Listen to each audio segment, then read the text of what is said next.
चंद्रकुमारची मनस्थिती द्विधा झाली होती. तो भाऊसाहेब इनामदाराच्या घरी आलेल्या मंजुळाचा शोध करायला आला होता आणि ताराशी लग्न करून बसला होता. वरिष्ठ अधिकारी कुरकुर करीत होते. त्यांना लवकरात लवकर बंड्या वाघ हवा होता. ते त्याच्याकडे शोधणी लागले होते. सर्वत्र गुप्त पोलीस वावरत होते. हत्यारी पोलीस तयार होते. परंतु बंड्या वाघाचा मागच लागत नव्हता आणि गावोगावचे श्रीमंत जमीनदार घाबरले होते.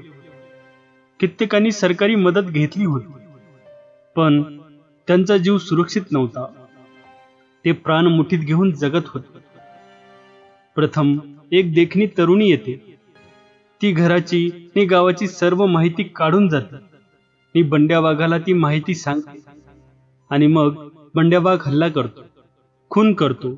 या विचाराने कित्येकांचा धीर सुटला होता आणि जो तो त्या तरुणीची वाट पाहत होता. कैकांनी तिची भलतीच दहशत घेतली होती आणि पोलीस तर बंड्या वाघाऐवजी त्या तरुणीचाच पाठलाग करीत होते. काही सीआयडींनी आपलं सारं कौशल्य पणाला लावलं होतं आणि चंद्रकुमार हा एक हुशार गुप्त पोलीस इन्स्पेक्टर म्हणून खात्यानं त्याच्यावरती जबाबदारी टाकली होती. परंतु ती देखणी मंजुळा बेपत्ता झाली होती आणि त्याला तारा आणि तिचं प्रेम मिळालं होतं आणि तिच्याशी लग्न करून तो तिला शोधित होता. 10 वाजले. आनंद भुवन हॉटेलात गडबड चालली होती. काही लोक बाहेर जात होते. चंद्रकुमारनं कपडे बदलले आणि तोही भटकून यावा असा विचार करून बाहेर निघाला. तोच पोस्टमन आला आणि त्यानं एक पत्र दिलं. ते पत्र तारानं लिहिलं होतं. त्यात असाल तसे निघून या एवढाच मजकूर होता. ते एका ओळीचं पत्र वाचून चंद्रकुमारला आश्चर्य वाटलं आणि त्याला धक्काही बसला. तिकडे काय झाले असेल आणि तारानं खुलेसावर पत्र का लिहिलं नाही या विचारानं त्याचं डोकं भनभनलं आणि त्याचं मन ताराकडे धावू लागलं. कधी एकदा ताराला भेटतो असं त्याला वाटू लागलं. तारा, काय तू हे काय आरंभला आहेस? कशाविषयी? आज कित्येक दिवस भेटली नाहीस, याचं कारण काय? कशाला भेटू? पूर्वी कशाला भेटत होतीस? आता मला ते काम करायचं नाही. का? अनिलचा आवाज क्षणोक्षणी वाढत होता. त्याच्या त्या आवाजात हुकमीपणा ही दहशत होती. मी तुला भेटायला येत आहे असं पत्र पाठवून तो ताराकडे तिच्या माहेराला आला. आणि त्याचं पत्र पाहताच तारानं लगेच चंद्रकुमारला एका ओळीत ते पत्र लिहिलं होतं. परंतु दुसऱ्या दिवशी अनिल येऊन दाखल झाला होता.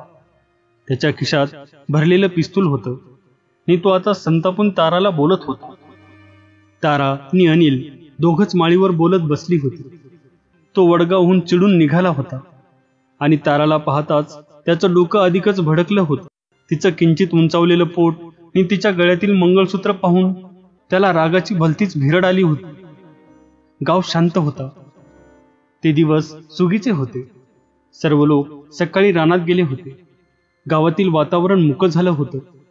सर्वत्र निशब्दता नांदत होती. तारा ही चिडून म्हणाली, का म्हणजे काय? मला इथून पुढे ते काम करायचं नाही हे एकदा स्पष्ट सांगितलं आहे. पूर्वी कसं केलंस? बोल. अनिलनं बोल या शब्दावर जोर देऊन विचारलं. पूर्वी मी एकटी होते, तारा म्हणाली. आता मी एकटी नाही. म्हणजे काय? अनिलनं प्रश्न केला. आता मी लग्न केले आहे, तारा म्हणाली. ते सांगायची गरज नाही, अनिल खुनशी आवाजात म्हणाला. तुझ्या या अवतारावरून मला समजले आहे, परंतु आता माझेही ऐकून घे. मीही तुला सांगतो आहे की मी आजपर्यंत तुला बहीण मानली आहे आणि मीही तुला भाऊ समजत आले आहे, तारा म्हणाली. आणि तू सांगशील ते काम केलं. माझ्यामुळे कित्येकांचे जीव गेले, कित्येक संसार उद्ध्वस्त झाले. यापुढे मी ते पाप करणार नाही. म्हणूनच तू लग्न केलंस? अनिलनं विचारलं. होय, तारा उत्तरली. कुणाशी लग्न केलंस? अनिलनं पुन्हा प्रश्न केला. केलं एका माणसाशी, तारा बोलली. तू स्वतः माणूस असल्यामुळं तू माणसाशीच लग्न करणार यात काही शंकाच नाही, अनिल म्हणाला. मी तुझ्यावर विश्वास ठेवला, पण तू विश्वासघात केलास माझा. कसा? तू कोणाशी लग्न केलंस? अनिल वैतागून म्हणाला. माझं सर्व कार्य बंद पाडलंस. माझं सर्व लक्ष तुझ्या हालचालीवर पूर्ण होतं नि अजूनही आहे. मी एकटा नाही, माझे डोळे निहात सर्वत्र पसरलेले आहेत. मी कोल्हापुरात हॉटेलात गेलो होतो आणि फक्त तुझ्यासाठी. मला सर्व माहीत आहे. काय माहीत आहे? तारा बोलली. तू ज्या माणसाची लग्न केलंस तो कोण आहे हे सांग पाहू, अनिलने विचारलं. नि तारा म्हणाली, तो एक औषध कंपनीचा प्रचारक आहे नि त्याचं नाव यादवराव भोसले असे आहे, बस. अरे वाह, हे आश्चर्य आहे, अनिल विकट हास्य करीत बोलला. कसलं आश्चर्य? तारानं विचारलं. आणि अनिल म्हणाला, आजपर्यंत तू अनेक सोंग करून मला मदत केली आहेस, परंतु तुला हे भोळेपणाचं सोंगही करता येत नाही हे मला माहीत नव्हतं. आणि आता हे भोळेपणाचं सोंग घेऊन तू शेवटी माझा प्राण घेणार आहेस याचीही मला कल्पना नव्हती. तू काय बोलतो आहेस याचा मला अर्थच कळत नाही, तारा म्हणाली. मग माझ्या बोलण्यातील अर्थ ऐकून घे, अनिल दाहक नजरेने तिच्याकडे पाहत म्हणाला. तो इसम यादवराव भोसले नसून चंद्रकुमार आहे. आणि तारा क्षणात चमकली. आणि तो औषध कंपनीचा प्रचारक नसून एक CID इन्स्पेक्टर चंद्रकुमार आहे. लक्षात आलं का? परंतु असं कोण म्हणतो? ताराला पुन्हा धक्का बसला. ती गोंधळली, परंतु तिनं आपण गोंधळून गेलो आहोत हे अनिलला मुळीच कळू दिलं नाही. ती म्हणाली, ते यादवराव आहेत, चंद्रकुमार नव्हेत. आता खोटं बोलू नको, अनिल खवळून म्हणाला. प्रथम तू माझ्यासाठी हेरगिरी केलीस, मी आता माझ्या विरुद्ध हेरगिरी करायला एका सरकारी अधिकाऱ्याशी लग्न केलं आहेस. परंतु तू कधीच सुखी होणार नाहीस आणि मी तुला सुखी होऊ देणार नाही. मग काय करणार ते तरी कळू दे. तारा मनात भयभीत झाली. म्हणाली, तुझा काय विचार आहे? आणि मी खरं सांगते, तो चंद्रकुमार नव्हे. मग काय करणार या तुझ्या प्रश्नाला माझे उत्तर एक, अनिल म्हणाला. मी तुझ्या गळ्यातील ते मंगळसूत्र तोडून टाकणार आहे आणि तो चंद्रकुमार आहे. तू आता रडायची तयारी करून बस.